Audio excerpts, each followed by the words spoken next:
Election commission میں آپ جب نامینیٹ کرتے ہیں, اپنے پیپرز دیتے ہیں نامینیشن کے, تو سب سے پہلی یہ بات ہے آپ نے اثاثے ظاہر کرنے ہوتے ہیں.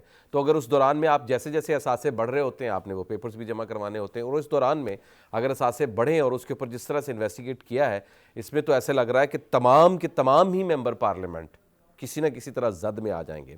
یہ سٹوری اگر کل ہو گئی تو یقیناً پاکستان کا اللہ ہی حافظ ہے, لیکن پاکستان کو اللہ قائم و دائم رکھے. یہ صورتحال بہت ہی گمبھیر ہے. ایک بریک لیتے ہیں اور بریک کے بعد ایک نئی خبر کے ساتھ آپ کے ساتھ حاضر ہوتے ہیں. میرے ساتھ جڑے رہیے. بریک کے بعد آپ کو خوش آمدید کہتے ہیں. جو ہم نے ایک مختصر سا جائزہ لیا ایک پچھلے سیگمنٹ کے اندر, مزید ایک اور اہم ٹاپک کے ساتھ ہم حاضر خدمت ہیں آپ کے پاس. شاید گزشتہ روز کی بات ہے کہ الیکشن کمیشن نے سابق وزیر اعظم عمران خان صاحب کو ایک نوٹس دیا, اور وہ نوٹس یہ ہے کہ چونکہ عمران خان صاحب نااہل ہیں, یا ان کے اوپر وہ جو ظاہر ہے پچھلے عرصے میں جو ان کا وہ چلا تھا فارن فنڈنگ کیس کے معاملے میں, تو پارٹی کی جو چیئرمین شپ ہے وہ اس کے کیسے اس کے اوپر چیئرمین شپ پر رہ سکتے ہیں, یہ ایک سوال اٹھا ہے اور ایک ڈیبیٹ چلی ہے. ظاہر ہے اس کی اب لیگلٹیز کیا ہے اور اس کی پروسیسنگ کیا ہے, اس کے اوپر بات چیت کرنی ہے. لیکن دوسری طرف آج کی جو لیٹسٹ خبر ہے وہ یہ ہے کہ پی ٹی آئی نے الیکشن کمیشن پر جو توہین عدالت کی ایک درخواست دائر کی تھی وہ واپس لے لی ہے.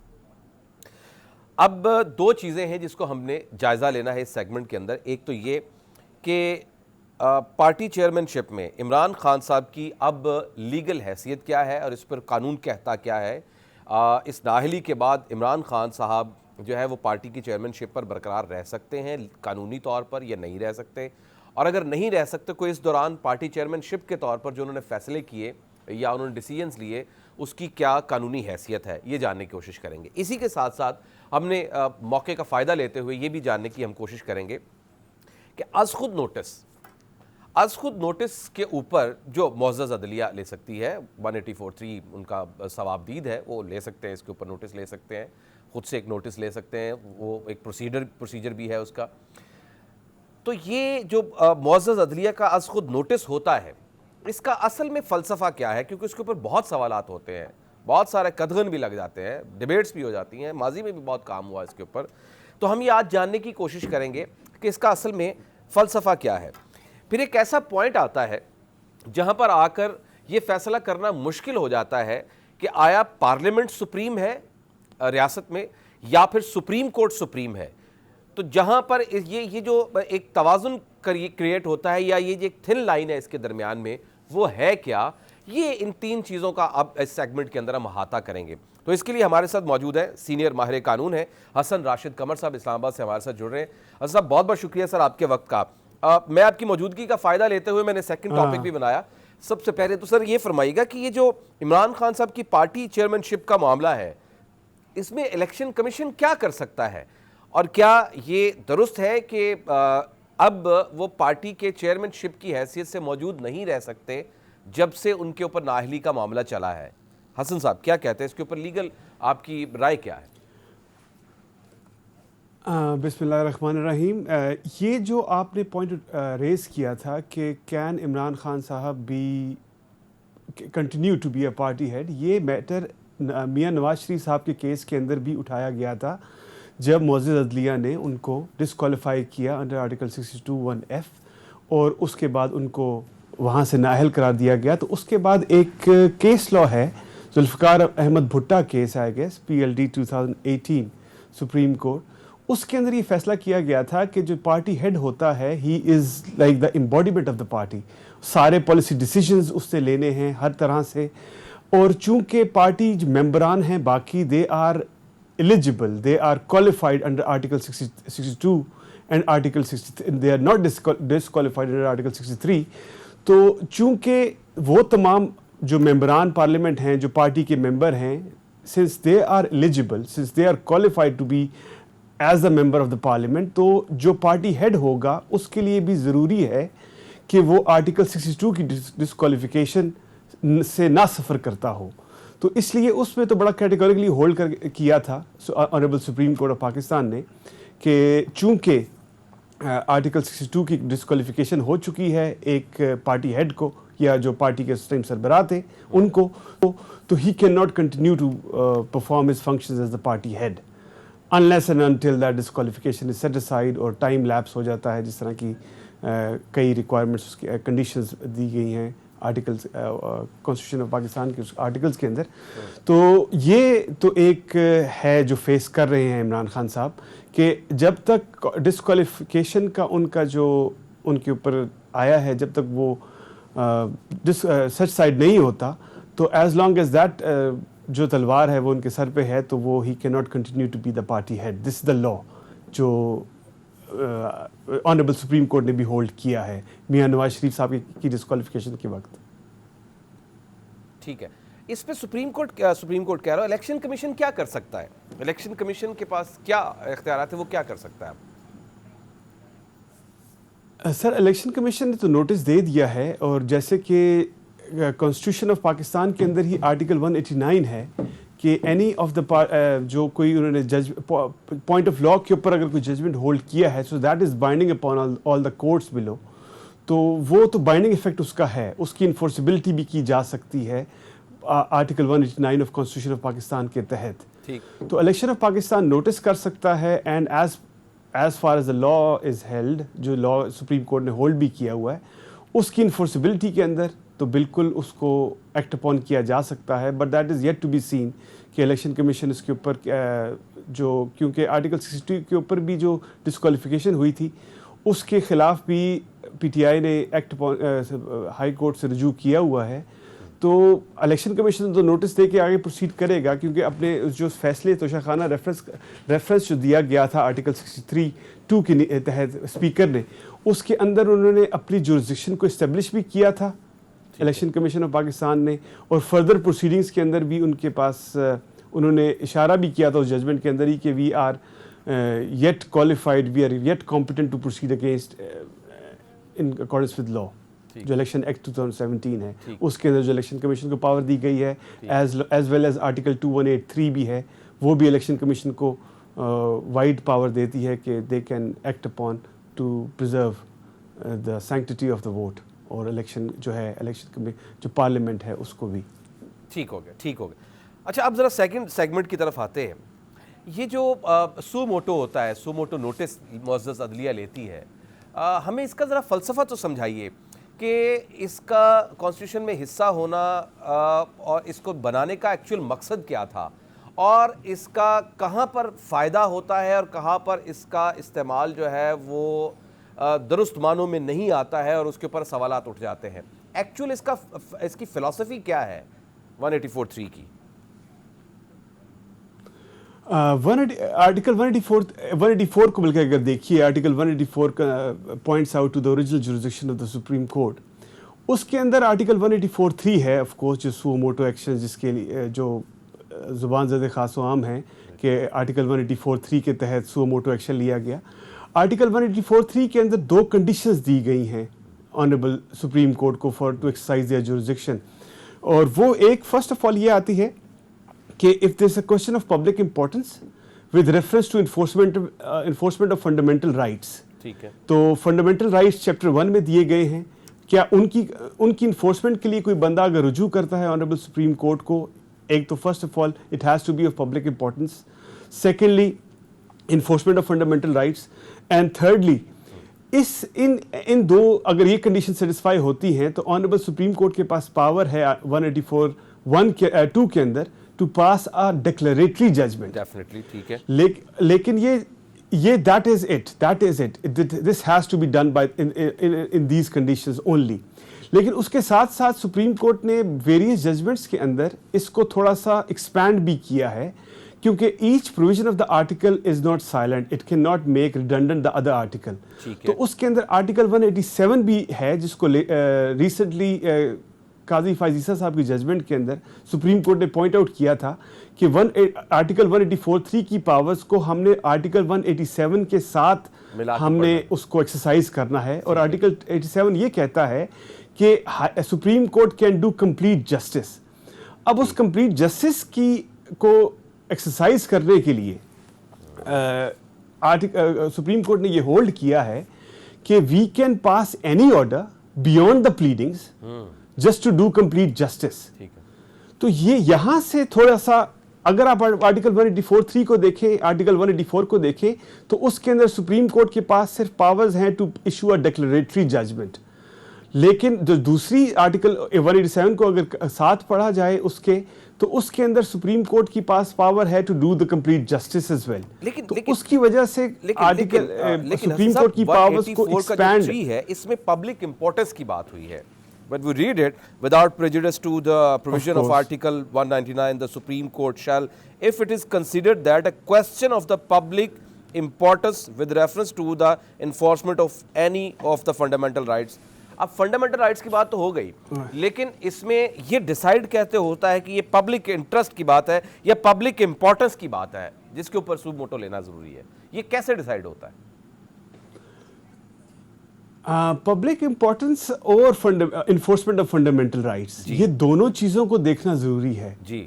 لیکن جس طریقے سے آپ ابہام پایا جاتا ہے کہ ہم نے اگر کانسٹیٹیوشن کو ہی لے کے چلنا ہے تو there are 3 pillars of the state. One is the executive, one is the parliament and one is the judiciary. اگر وہاں سے دیکھا جائے تو جوڈیشری کی پاور صرف ہے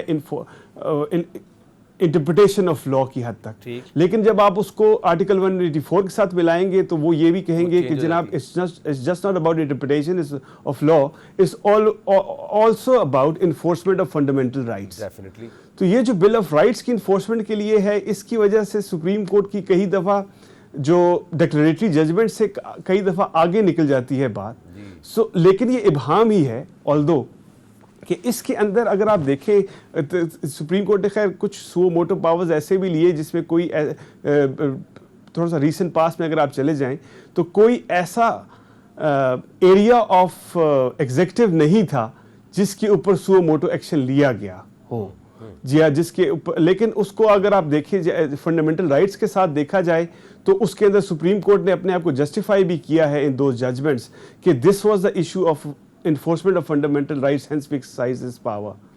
تو سپریشن آف پاور کو دیکھیں، سپریشن آف پاور کے ساتھ کئی دفعہ لگے گا کہ سپریم، مطلب ایز لے مین لینگویج کی میں بات کر رہا ہوں، لے مین آدمی کی میں بات کر رہا ہوں، تو وہ بالکل کہیں گے کہ جناب کہ سپریم کورٹ نے یہ ایگزیکٹو کے کو چلے گئے کی پاورز کو انٹروین کر لیا. یاد ہے اس کے اوپر بات چیت بھی ہوئی، وہ یہ ہوئی کہ جب بھی 184(3) کا یا 184 کا یوزج ہوگا تو یہ چاہیے، یہ ضروری نہیں ہے، ظاہر لا نہیں ہے اس کے اوپر، کوئی ایسا کانسٹیٹیوشن نہیں ہے کہ ججمنٹ کے اندر یہ ضرور لکھا جائے کہ کس بنیاد پر 184 لیا گیا، کیوں یہ پبلک امپورٹنس کی بات ہو رہی تھی اور جس کی وجہ سے کسی نے اس کے اوپر کام نہیں کیا تو اس میں عدلیہ کو انٹروین کرنا پڑا. کیا ایسا کوئی پریسیڈنٹس ہے جس میں یہ ذکر کیا گیا ججمنٹ میں اور یہ ضروری ہونا چاہیے آپ کے خیال میں؟ نہیں، بے تحاشا ججمنٹس ہے جس میں سپریم کورٹ نے باقاعدہ اس بات کو ایکسپلین کیا یا اپنے ججمنٹس کے اندر اس کو نوٹ ڈاؤن کیا کہ جی these were the complications which were being handled at the relevant time, اور یہاں پہ فنڈامنٹل رائٹس کی وائلیشن ہو رہی تھی. hence this power under article 184(3) was exercised اور سو موٹو jurisdiction کو ایکسرسائز کیا گیا to undo that wrong. بالکل ایسی ججمنٹس موجود ہیں جس میں سپریم کورٹ نے یہ اشارہ بھی کیا کہ why it was incumbent upon them to adjudicate upon it and to issue a judgment, issue a declaratory judgment in fact as per the constitution. ٹھیک ہے. اب مجھے یہ بتائیے کہ عمومی طور پر یہ بہت جگہوں پر سوال ہو جاتا ہے کہ ہم سپریم کسے کہیں، پارلیمنٹ کو سپریم کہیں یا سپریم کورٹ کو سپریم کہیں، یا یہ ڈیپینڈ کرتا ہے کہ اس وقت کی سچویشن کیا ہے یا اس وقت کے ڈیسیجنز کیا ہے، جس میں کئی بار سپریم کورٹ سپریم ہوتی ہے، کئی بار پارلیمنٹ سپریم ہوتی ہے. یہ کیسے آئیڈینٹیفائی ہوتا ہے؟ کیا اس کے درمیان میں ایک لائن ڈرا ہو سکتی ہے یا ہو چکی ہوئی ہے؟ اگر آپ کانسٹیٹیوشن کو ہی دیکھیں، کانسٹیٹیوشن کا ہی ملاحظہ کریں تو اس کے اندر سپریشن آف پاور کو بڑا اپہولڈ کیا گیا ہے کہ ہر ادارے کی اپنی ایک ڈومین ہے جس کو اس نے فالو کرنا ہے اور جس سے اس کو ایکٹ اپون کرنا ہے. اگر سپریم کورٹ کو لگے، جس طریقے سے ابھی ریسنٹلی ایک سیرا کی ججمنٹ آئی تھی، سیکٹ امپلائیز اسٹیٹمنٹ ایکٹ 2012، اس کو انہوں نے سیٹ اسائڈ کیا تھا سپریم کورٹ نے میرلی آن دا گراؤنڈ کہ جی یہ پارلیمنٹ نے جو لیجسلیشن کی تھی اس کی یہ ان فنڈامنٹل رائٹس کے ان انفورسمنٹ آف فنڈامنٹل رائٹس کے اور لیجسلیشن کی یہ آرٹیکلس کے جو کچھ انہوں نے اس پہ پوائنٹ آؤٹ بھی کیے تھے، اس کی وائلیشن میں یہ ایکٹ بنایا گیا، تو الٹرا وائرس ڈکلیئر کیا سپریم کورٹ نے ایسے ایکٹس کو. تو اگر دیکھا جائے تو ادارے تو ان کی سپریشن آف پاورز بھی ہیں، اور ان کی جو پاورز بتائی گئی ہیں کہ یہ ڈومین ہے، کانسٹیٹیوشن نے تو اس کو بالکل ایک جامع انداز سے ہولڈ آؤٹ کر دیا ہے. بٹ ونس سپریم کورٹ کے بعد وہی 184(3) کے اندر جو ان کو پاورز دی گئی ہیں کہ اگر انفورسمنٹ آف فنڈامنٹل رائٹس ہیں جہاں پہ پبلک امپورٹنس ہیں، then we will intervene, and that supreme court has done it on various occasions in Pakistan quite recently as well, اور ایور سنس 2008 آئی گیس یہ کافی ایکسرسائز یہ جورسڈکشن سپریم کورٹ نے exercise کی ہے. بالکل ٹھیک ہے، لیکن ہاں of course as you are seeing separation تو موجود ہے. سپریشن موجود ہے. صاحب بہت بہت شکریہ. میں اور بھی کچھ چیزیں آپ سے جاننا چاہتا تھا. مختلف پروگرامز میں ہم آپ گاہے بگاہے بلاتے رہیں گے، آپ کی لیگل اوپینینز ہم لیتے رہیں گے. اچھی آپ کی ایکسپرٹیز ہے، بڑی اچھی خاصی گرپ ہے آپ کی کانسٹیٹیوشن کے اوپر. بہت شکریہ فی الحال کے لیے. ایک بریک ناظرین لیتے ہیں، اور بریک کے بعد ایک اور نئی سٹوری کے ساتھ حاضر ہوتے ہیں. بریک کے بعد حاضر ہوتے ہیں. بریک کے بعد آپ کو خوش آمدید کہتے ہیں. پاکستان کا جو سیاسی منظرنامہ ہے، اس کا جو اس وقت محور بنا ہوا ہے، وہ یا تو وفاق ہے اور یا پھر پنجاب ہے. یہاں پنجاب میں عمران خان صاحب زمان پارک میں موجود ہیں، اور سب آفس بنا ہوا ہے، وہاں پر اچھا خاصا رش ہوتا ہے، روزانہ کی بنیاد پر ملاقاتیں ہو رہی ہیں. اور اس میں کوئی شک نہیں ہے کہ جب سے یہ وزیر آباد والا سانحہ ہوا اور اس کے بعد سے اب تک عمران خان صاحب نے جس طرح سے پارٹی کو اور جس طرح سے اس نے اپوزیشن کو، حکومت کو اور دیگر سیاستدانوں کو اور عوام کو انگیج کر کے رکھا ہے، وہ واقعی اپریشیٹیبل ہے، اس میں کوئی شک نہیں. لیکن ایک ایسی چیز چل رہی ہے پاکستان کے اندر جس کے اوپر یہ سوال اٹھ رہا ہے کہ ایسا کیوں نہیں ہو سکتا. مثال کے طور پر سب سے پہلا سوال ہے کہ جلد از جلد الیکشن کرایا جائے.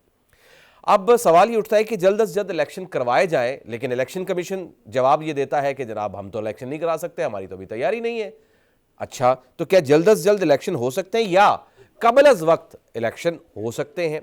چلے یہ بات اپنی جگہ پر ہے، لیکن یہ الیکشن کمیشن کا جو معاملہ ہے یہ اپنی ایک سائیڈ پر. لیکن دوسری طرف اگر پنجاب میں اسمبلیاں تحلیل کر دی جاتی ہیں یا سی ایم پنجاب چودھری پرویز الہی صاحب استعفیٰ دے دیتے ہیں، جو کہ کلیئر کٹ ہے کہ وہ استعفیٰ نہیں دیں گے، یا استعفے دے دیتے ہیں ایم پی ایز جس طرح سے عمران خان صاحب نے کل فرمایا بھی، ان کی خبر بھی آئی، یا 11 تاریخ کو ظاہر ایک فیصلہ آنا ہے اور اس کے بعد پھر اعتماد کا اگر وہ کہتے ہیں کہ یہ عدالت ہمیں کہتی ہے تو ہم اعتماد کا ووٹ بھی لے لیتے ہیں، اگر وہ معاملہ بھی ہو جاتا ہے یا اس طرح تحلیل ہو جاتی ہے کہ اسمبلیوں کو ڈیزالو کر دیا جاتا ہے، تو کیا وفاق میں بھی ایسا کوئی اس کا اثر ہو سکتا ہے؟ قانونی طور پر تو نہیں ہو سکتا، پنجاب میں اگر ہوئی ہیں تو دوبارہ الیکشنز ہو جائیں گے اور دوبارہ نئے سرے سے آ جائیں گے. لیکن یہ جو ٹائم پیریڈ ہے، جبکہ الیکشن قریب ہی ہے، انٹرم گورنمنٹ آنے والی ہے، چند مہینے باقی ہیں، اس کے بعد پھر جنرل الیکشنز ہونے ہیں، ٹائم بھی موجود ہے.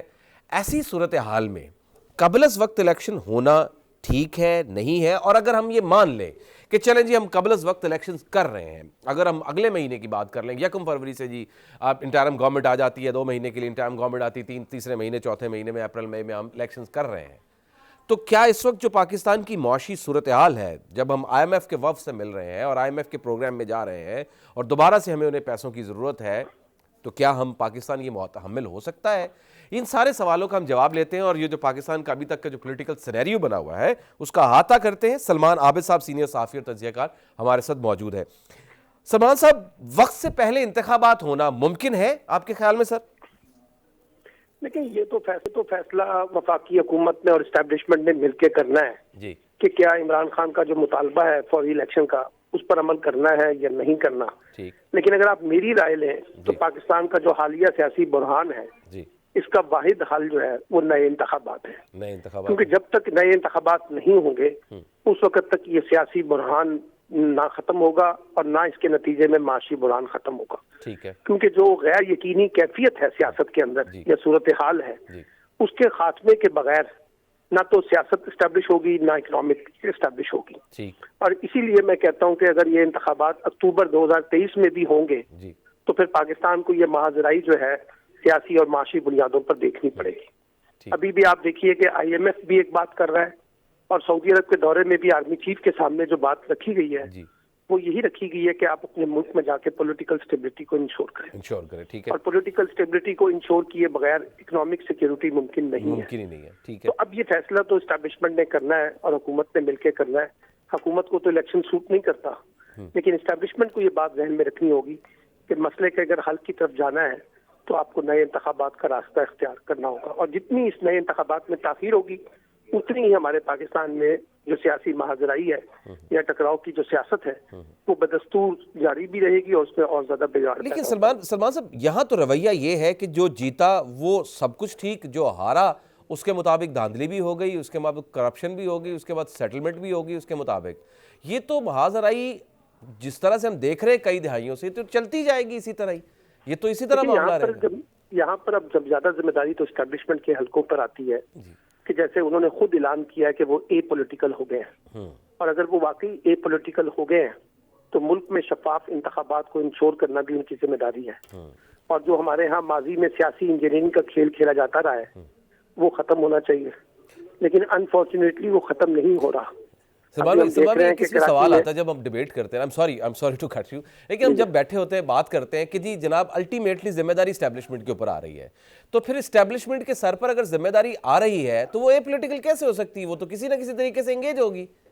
نہیں دیکھیں نا ذمہ داری کیا ہے، اگر ذمہ داری یہ ہے کہ انہوں نے اپنی مرضی کی حکومت بنانی ہے، اپنی مرضی کے نتائج حاصل کرنے ہیں، تو ایک اور سوال پیدا ہوگا۔ اگر ذمہ داری یہ ہے کہ وہ اس بات کو انشور کریں گے کہ نہ سیاسی انجینئرنگ ہوگی اور نہ الیکشن کی شفافیت پہ کوئی سوال آئے گا، اور وہ انشور کریں گے کہ الیکشن شفاف ہونا چاہیے، تو پھر ان کا رویہ دوسرا ہوگا۔ بالکل ٹھیک۔ لیکن اب ہو کیا رہا ہے، سپورٹو ہو سسٹم کے لیے، سپورٹو رول، لیکن اب کیا ہو رہا ہے، اب یہ دیکھا جا رہا ہے کہ جیسے کراچی میں ایم کیو ایم کو اکٹھا کرنے کی کوششیں کی جا رہی ہیں، جی ہاں، پنجاب میں ایک نئی کنگز پارٹی بنانے کی باتیں ہو رہی ہیں، علیم خان، جہانگیر ترین، چودھری سرور کو ملا کر آصف علی زرداری صاحب جنوبی پنجاب کے الیکٹیبلز کے ساتھ مل کر ایک گروپ بنانا چاہتے ہیں۔ تو اگر ان سارے کھیل کے پیچھے اسٹیبلشمنٹ اگر ہے تو پھر سوال یہ ہوا کہ وہ پھر سیاسی مداخلت ہوگی، اور اگر نہیں ہے تو پھر اسٹیبلشمنٹ کو واضح پیغام دینا چاہیے اس طرح کی تمام چیزوں سے ہمارا کوئی تعلق نہیں ہے، ایک بات۔ پھر یہ جو خاص طور پہ ہمارے ہاں بلا وجہ سیاسی جماعتیں اسٹیبلشمنٹ کو انگیج کرتی ہیں سیاسی معاملات میں، مثلا رانا ثناء اللہ صاحب کہتے ہیں کہ حکمران اتحاد سمیت اسٹیبلشمنٹ نے طے کر لیا ہے کہ عمران خان کے ساتھ سب سلوک کیا جائے گا یا ان کو دیوار سے لگایا جائے گا، تو ایسی باتوں پر اسٹیبلشمنٹ کو جواب دینا چاہیے کہ ہمارا کوئی ایسا ایجنڈا نہیں ہے۔ ٹھیک ہے، تو میں اس لیے کہہ رہا ہوں کہ یہ ساری جو کرٹیسزم ماضی میں اسٹیبلشمنٹ پہ ہوتا رہا ہے اس سے بچنے کے لیے ضروری ہے کہ اسٹیبلشمنٹ کو اس دفعہ ایک ذمہ دارانہ کردار ایسا ادا کرنا ہے جس پر لوگ ان پر انگلیاں نہ اٹھا سکیں۔ لیکن اس میں سسٹم کا بھی تو ایک رول ہے نا، اس میں تو سلمان بھائی سسٹم کا بھی ایک رول ہے نا۔ مثال کے طور پر ہم سسٹم کی بات کر لیں کہ الیکشن کمیشن، مثال کے سلمان بھائی اگر ہم الیکشن کمیشن کی بات کر لیں تو ہم الیکٹرانک ووٹنگ کی طرف جاتے ہیں تب کچھ سوالات اٹھتے ہیں، پھر ہم فارم 45 47 کی طرف جاتے ہیں تو پولنگ ایجنٹ اور جو پولنگ اسٹیشن کے ہیڈ ہوتے ہیں اس وقت پریزائڈنگ آفیسر ہوتے ہیں، اس کے اوپر ایک سسٹم کے اوپر سوال آ جاتا ہے کہ اس میں بھی رد و بدل اور اس میں بھی معاملات، پھر ہمارے جو ووٹس ہوتے ہیں وہ سیلڈ ہوتے ہیں، وان سیلڈ ہو جاتے ہیں، گم ہو جاتے ہیں۔ یہ جو ایک سسٹم ہے یہ بھی تو خراب کرتا ہے، لیکن ساتھ میں دوسرا سوال بھی ہے۔ دیکھیں بات یہ ہے کہ ایک ہے سسٹم کی ناکامی، ٹھیک ہے، یا سسٹم کی فیلئر۔ 100% تو ہمارے سسٹم میں ٹرانسپیرنسی دنیا میں کہیں نہیں ہے، تو ہمارے میں نہیں ہے، بالکل صحیح ہے، ٹھیک ہے، لیکن ایک ہے جس میں آپ جان بوجھ کر انتخابی نتائج کو اپنے حق میں کسی کی مخالفت میں کھیلنا چاہتے ہیں، ٹھیک ہے، وہ کھیل تو ختم ہونا چاہیے کم از کم۔ درست ہے، جب آپ لیول پلینگ فیلڈ کی بات کر رہے ہیں، نیوٹرلٹی کی بات کر رہے ہیں، ٹرانسپیرنسی کی بات کر رہے ہیں، تو پھر ان سیاسی عمل کے اندر سیاسی مداخلت اور سیاسی انجینئرنگ نہیں ہونی چاہیے، میرا موقف یہ ہے۔ درست ہے، اس لیے یہ ذمہ داری میں نے اس لیے کہا ہے کہ یہ اسٹیبلشمنٹ پہ زیادہ عائد ہوتی ہے، کیونکہ جنرل باجوہ صاحب اپنی اختتامی تقریر میں تو یہ کہہ کے گئے نا کہ ہم یہ پولیٹیکل ہو گئے ہیں اور ہم نے ماضی کی غلطیوں سے سبق سیکھ لیا ہے کہ سیاسی مداخلتوں کا کوئی اچھا نتیجہ نہیں نکلتا۔ تو اب یہ سارا گیم جو ہے نا اس وقت جو قومی سیاست چل رہی ہے اس میں میں سمجھتا ہوں کہ اسٹیبلشمنٹ کا رول بہرحال بہت امپورٹنٹ ہے۔ نہیں تو کیا یہ ممکن ہے ہماری سوسائٹی کے بیہیویئر میں، سلمان بھائی کیا ہمارے ممکن ہے کہ اسٹیبلشمنٹ بالکل نیوٹرل ہو جائے اور جو پولیٹیکل سسٹم ہے وہ چلتا جائے؟ ہماری سوسائٹی کے رویوں میں ہے یہ؟ ابھی دیکھیں نا ایک ڈیولپمنٹ تو ہوئی ہے نا کہ 5 سال کی حکومتیں چل رہی ہیں، ٹھیک ہے، اگر 5-5 سال سے وزیر اعظم نہیں چل رہے، 5-5 سال سے وزیر اعظم نہیں چل رہے، لیکن حکومتیں چل رہی ہیں، تو ایک اصلاح تو ہو گئی ہے نا. تو اب میں اس لیے کہتا ہوں کہ پاکستان کی جو سیاسی قیادتیں ہیں، سیاسی جماعتیں ہیں، اسٹیبلشمنٹ ہے، یہ مل بیٹھ کر کوئی راستہ نکالیں کہ پاکستان کو سیاسی نظام کو مضبوط بنانے کے لیے کیا عملی اقدامات اٹھانے ہیں، چاہے وہ انتخابات کا راستہ ہو، انتخابات کی شفافیت کا مسئلہ ہو، انتخابی اصلاحات کے معاملات ہوں، اسٹیبلشمنٹ کی مداخلت کے سوالات ہوں، ان سب پہ اتفاق رائے ہونا چاہیے. ورنہ ہوگا وہی جو آپ نے شروع میں کہا ہے کہ جب انتخابات ہوں گے تو پھر ان کے نتائج کو کوئی تسلیم نہیں کرے گا. جب نتائج کو کوئی تسلیم نہیں کرے گا تو پھر بلا وجہ صورتحال متنازع ہو جائے گی، تو پھر اسی تناؤ پر آ گئے، ہم پھر وہیں پہ کھڑے ہو گئے، پھر بھی ہم وہیں پہ کھڑے ہو گئے. بہت شکریہ سلمان، بہت شکریہ، آپ ہمیشہ ہماری رہنمائی فرماتے ہیں. یہ ہے جناب اب تک کی صورتحال. جو سوال ہمارے ایک عام پبلک کے ذہن کے اندر آ رہے ہوتے ہیں، ہم ان سوالوں کو اٹھانے کی کوشش کرتے ہیں، ہم اس کو ٹیکنیکل سائیڈ کی طرف لے جاتے نہیں ہیں. یہی ہمارے اس پروگرام کا خاصہ ہے. اب تک کے لیے اتنا ہی. مجھے اجازت دیجیے گا. اپنا گرد و نواح کا بہت سا خیال رکھیے گا. اللہ نگہبان.